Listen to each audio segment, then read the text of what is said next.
So my first Passover memory actually comes from last year when I first attended the Model Seder here at JCFS.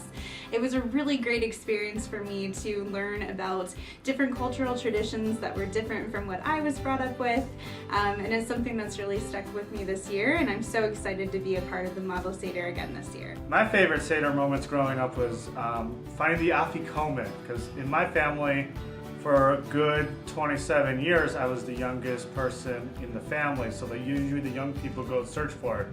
I probably should have stopped looking for the afikomen when I hit 15, maybe 16, but I kept it going till about 30. Now that I have nieces and I guess they're supposed to go look for the afikomen, I sometimes hide it from them so I could get the extra $2 from my parents. So I hope this Seder that my parents always hide it in the same spot, I could be $2 richer. My favorite Passover memory was last Passover. I was in Israel with my whole extended family, where all my cousins, aunts and uncles and grandparents lived. And I just remember we were all sitting around the table together. After dinner, everyone started singing fun songs, and I just remember it as a time with my whole big family, and it was just all happy memories. Hi, my favorite Seder memories from more recent times with my grandfather, my father, myself, and my son being able to sit at the same Seder. My grandfather is a Holocaust survivor, so the concept of freedom is a very strong concept and theme at our Seder, and we were able to, thank God and be able to share with family and friends. And it's a very meaningful time for us. And to be able to see my grandfather at the head of the table with 4 generations is a beautiful thing, and something which I'm thankful for every year.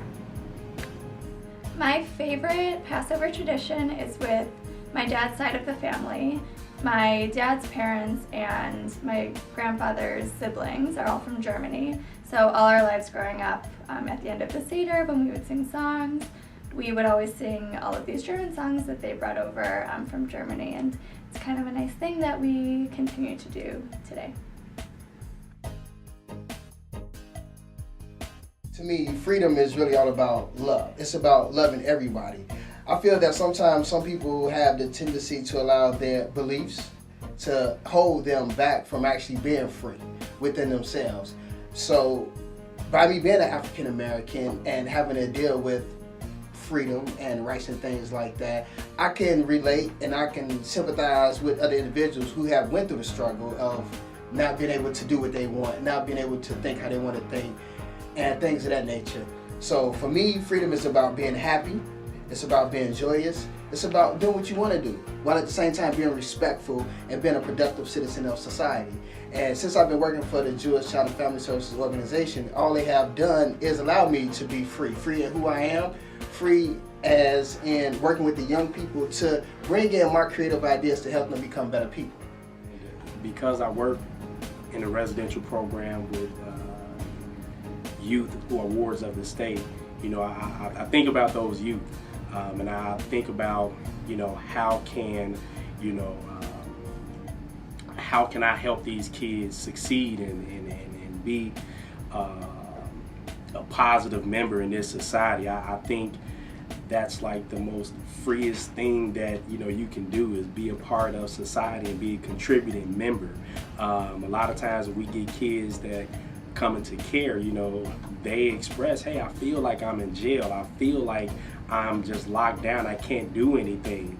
So a lot of my conversation with the youth is about them being free to make their own decisions, free to learn, free to fail. Without those failures, you would not know what you would need to improve upon.